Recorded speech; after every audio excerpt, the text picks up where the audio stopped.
I always believed that loyalty was the purest form of love a human could give.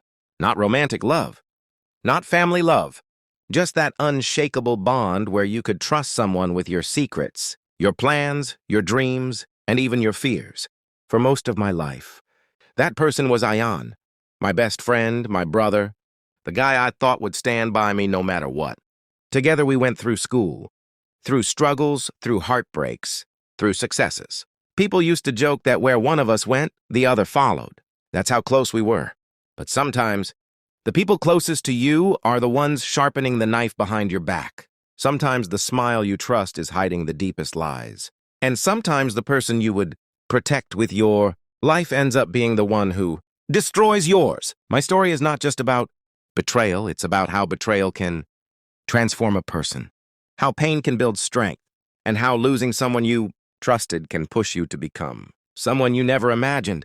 It started almost a year ago, when I was working on something that meant everything to me, my online store.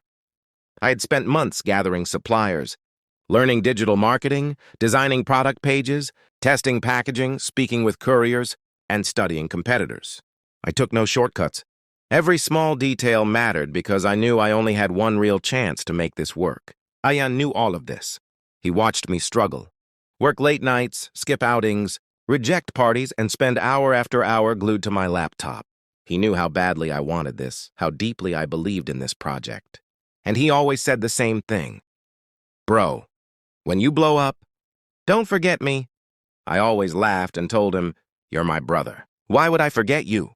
But maybe I should have realized. He wasn't joking. He really didn't want me to blow up before him.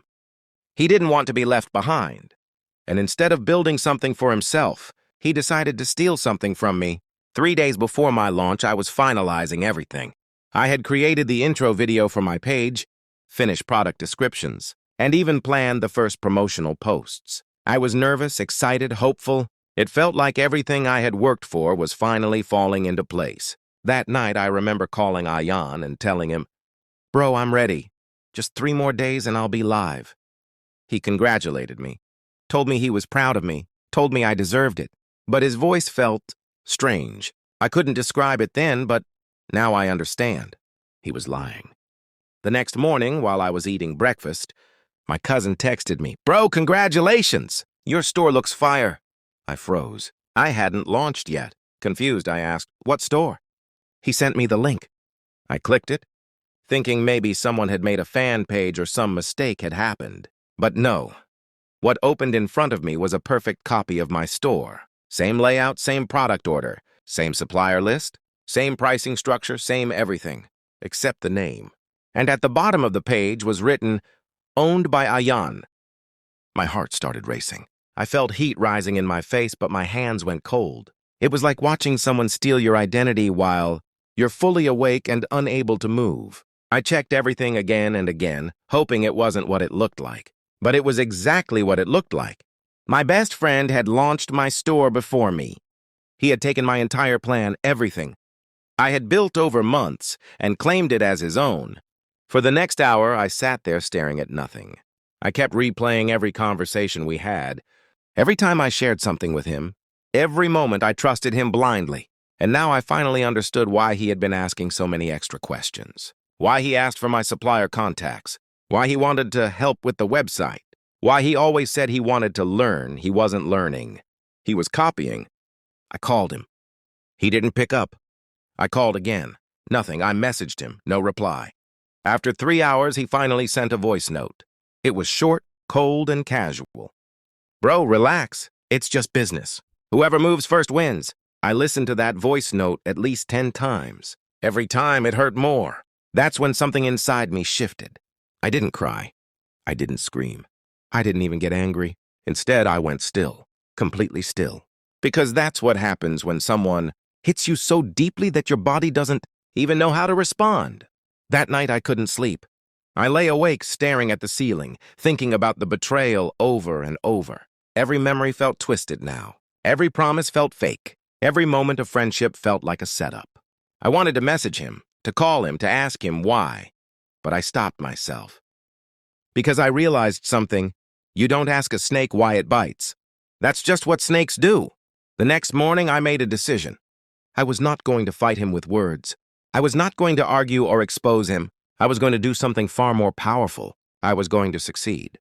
And I was going to make sure he watched every second of it. For the next 4 weeks, I disappeared. I didn't post anything.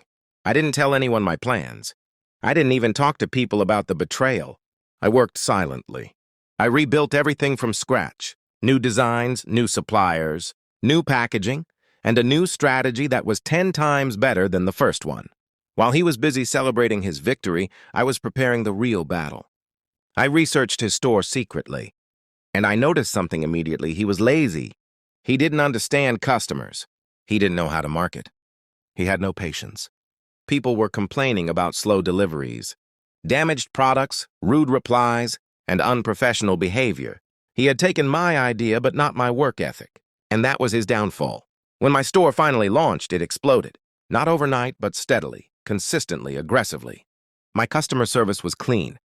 Unnoticed. I know he did because he started copying my strategies again. But this time, he couldn't keep up. I was always 3 steps ahead. Every improvement I made exposed another flaw in his system.